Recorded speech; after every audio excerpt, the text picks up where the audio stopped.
Welcome students in the new class. Today our topic is comparison of the EMF of two cellars using a potentiometer. So you can find this topic on the YouTube channel by searching comparison of EMF of two cellars using potentiometer by A.B. Majid. तो कल हमने देखा कि how we can determine the EMF of a cell. एक cell का EMF हम कैसे determine करेंगे, तो बाय यूजिंग द पोटेंशियोमीटर. तो आज हम ये देखेंगे कि अगर हम दो सेल्स होंगे उनको हम कंपेयर कैसे करेंगे यूजिंग दिस पोटेंशियोमीटर. तो पहले हम देखेंगे circuit how we connect this potentiometer. First of all हम याद रखेंगे that these are the 2 pointers on the potentiometer between which wire is connected. यानी जो वायर हमने ले ली है कांस्टेंट या magnetic, so which is a few meters or 400 meters, 400 centimeters or 4 meters or 5 meters, 6 meters, whatever so भी. तो जो इनको कनेक्ट करते हैं इनके दरमियान, तो ये जो इस वायर का एंड एक है, एक दूसरा है, इन दो पॉइंट के दरमियान हम क्या कनेक्ट करते हैं, हम कनेक्ट करते हैं बैटरी जिसका EMF E है, वोल्टमीटर एंड एमीमीटर, रियोस्टेट एंड की. These are connected in series between A and B. तो जो ये बैटरी है इसका पॉजिटिव टर्मिनल टुवर्ड्स द होना चाहिए टुवर्ड्स पॉइंट A और negative towards the other point. तो रियोस्टेट से हम इसकी जो करंट कांस्टेंट बनाते हैं, तो की के करंट पास करने के लिए हम यूज करते हैं. तो इसके बाद क्या करते हैं, यहाँ इस बी से दूसरी तरफ इस ए के साथ हम दो सेल्स कनेक्ट करते हैं. वो सेल्स जिनका EMF हमें कंपेयर करना है. ए का EMF है E1, दूसरे का है EMF, दूसरे का E2. तो E1 कनेक्ट है थ्रू की K1 से और E2 कनेक्टेड थ्रू की K2 and these both are connected to the G and G is this galvanometer and this galvanometer is connected to the jockey. तो first of all हम देखेंगे कि अगर हम इस की K1 को कनेक्ट बंद करते हैं, क्लोज करते हैं, तो की K2 को हम खुला छोड़ते हैं, यानी ओपन रखते हैं, तो इसका मतलब क्या होगा, ये जो होगा A2 ये आउट ऑफ सर्किट हो जाएगा और यही E1 कनेक्ट हो जाएगा. और जब दूसरी बात क्या करते हैं, K1 को ओपन करते हैं और K2 को क्लोज करते हैं. जब K1 को ओपन किया और K2 को क्लोज किया तो ये E2 ये कनेक्ट हो जाता है थ्रू गैल्वेनोमीटर टू द जोकी. तो इस तरीके से ये दोनों सेल्स बारी बारी कनेक्ट हो जाते हैं जोकी से. तो first of all when we connect this whole system, तो पहले हम क्या करते हैं, first of all we insert key. जब हम की इंसर्ट की करते हैं तो क्या होता है, तो हम इस करंट जो फ्लो हो जाते हैं इसको कांस्टेंट बनाते हैं by using the rheostat. So at first insert key so that constant current is made to flow through the potentiometer wire. यानी कांस्टेंट करंट फ्लो करते हैं पोटेंशियोमीटर वायर से.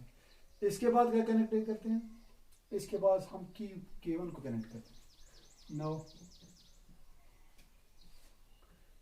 इंसर्ट की K1.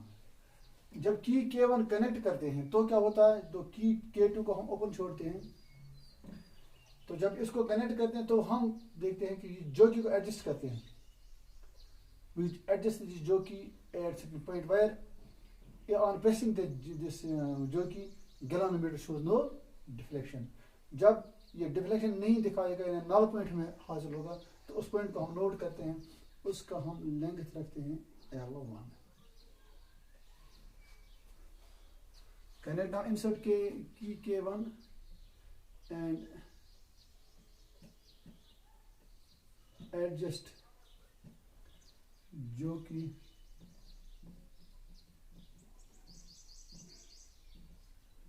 J so that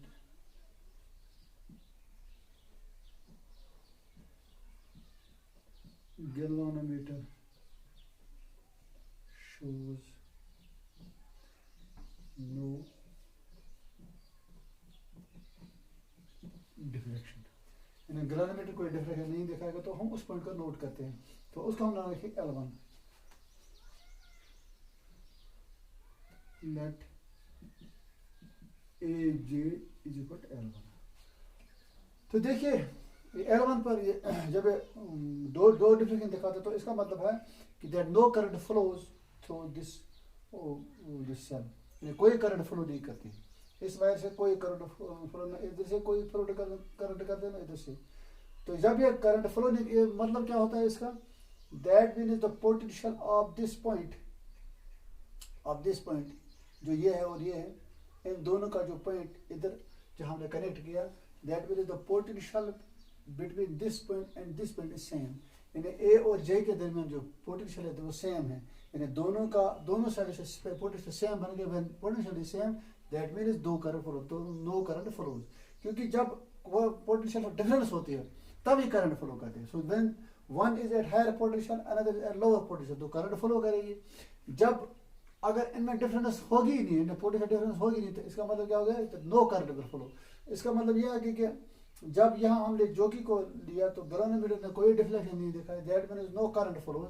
जब current flow नहीं करती है तो इसका मतलब ये हो गया कि इधर से करंट, ये इसका पोटेंशियल और इसका पोटेंशियल आपस में बराबर, that means the potential at this point is equal to the potential at this point, और ये जो है इसका पोटेंशियल वो बराबर है।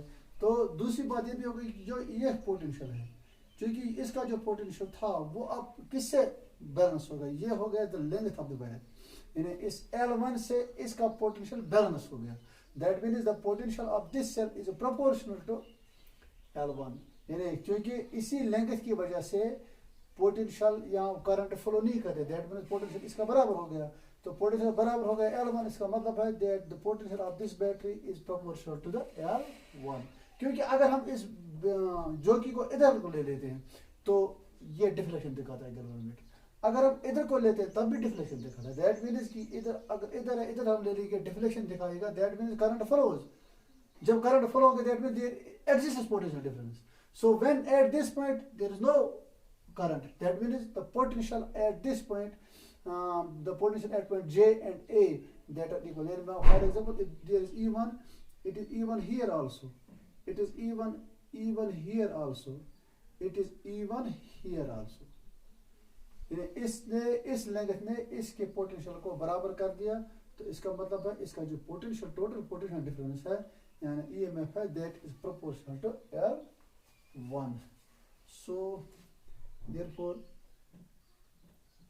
पोटेंशियल यानी E1 या EMF जो है ये बराबर है किसको, it is KL1, where what is K, where K is the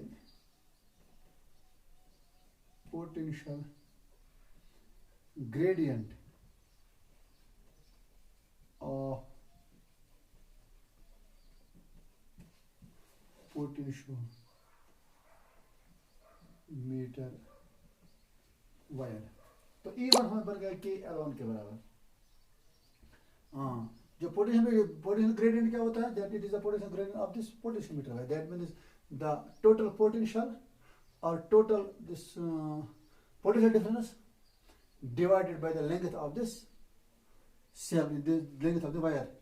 इस टोटल पोटेंशियल को जो हमने यहाँ एडजस्ट किया उसको हम डिवाइड करते हैं किससे, the length of the wire, इस पूरी लेंथ वायर की लेंथ से। तो इस तरीके से हमें मिल गया that potential gradient.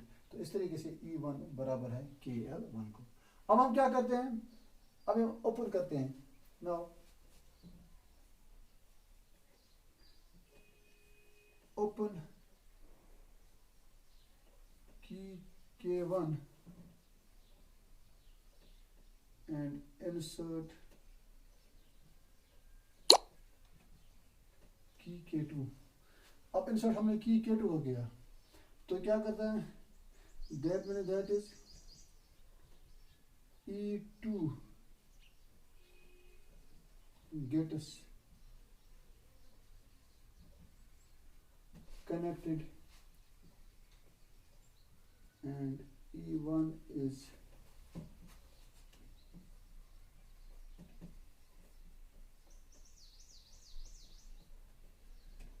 Out of circuit.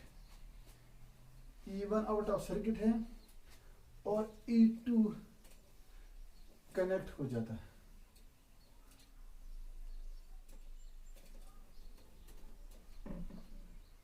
तो अब हम क्या करते हैं, जो कि अगेन हम करते हैं adjust.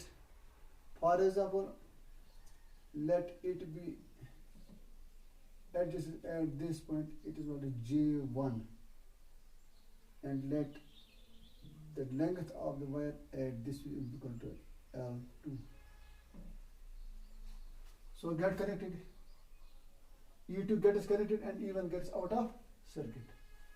Now adjust,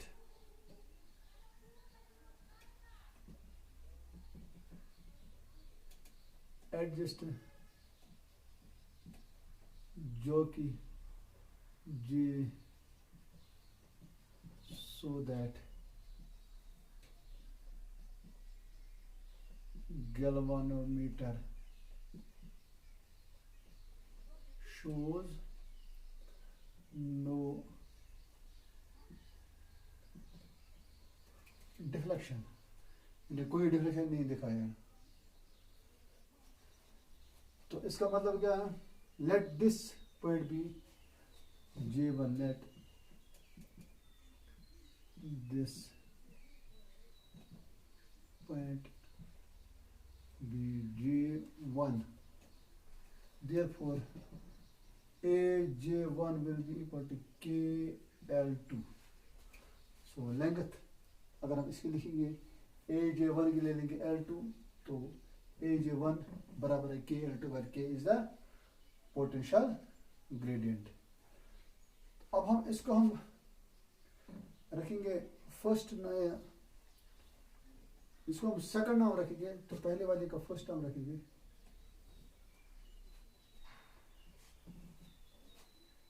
AJ is equal to KL1, इसका नाम रखेंगे फर्स्ट और इसका नाम रखेंगे second.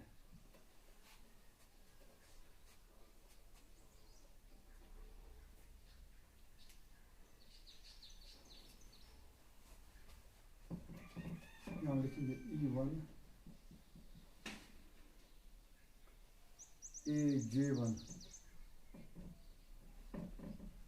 AJ1 will be L2, AJ1 L2 के बराबर है, which implies that E2 is equal to KL2। इसको हम नाम रखेंगे सेकंड। अब देखिए, क्योंकि जब यहाँ हमें एडजस्ट हो गया ये J1 galvanometer कोई डिफरेंस नहीं दिखाई, that means the potential of this cell gets balanced by this length of the wire, यानी इस लेंथ ऑफ वायर के इसका जो पोटेंशियल बैलेंस हो गया, जब इसका पोटेंशियल बैलेंस हो गया तो कोई करंट फ्लो नहीं करती है। तो इसका मतलब इसका जो पोटेंशियल है, जो EMF है, that is proportional to L2, that means it got balanced by L2, therefore the potential of this, the EMF of this is proportional to L2, that means E2 is equal to KL2। अब हम क्या करेंगे, divide करेंगे first को second से। Now dividing first by second, तो ये आ गया E1 divide by E2 KL1 divide by KL2, KL को कैंसिल हो गया और E1 divide by E2 L1 divide by, so L1 divide by L2। तो इस तरीके से अगर L1 ज्यादा है L2 से, दैट मींस E1 ज्यादा है E2 से। अगर L2 ज्यादा है L1 से, तो इसका मतलब है E2 ज्यादा है E1 से। तो इसका मतलब दूसरी बात हम ये भी कह सकते हैं इफ अगर हम E2 को पहले ही जानते होंगे, L1 और L2 को भी जानते, तो हम E1 निकाल सकते हैं। यानी इसका मतलब हम यहाँ से पोटेंशियल इस E में हम सेल भी निकाल सकते हैं। We can use this method for using the EMF of these cells either of E1 or of E2. If we want no, if अगर हम एक सेल की EMF जानते हैं, दूसरी सेल का हम निकाल सकते हैं. So they can be used also determine the EMF of a cell and also to compare the EMF of two cells.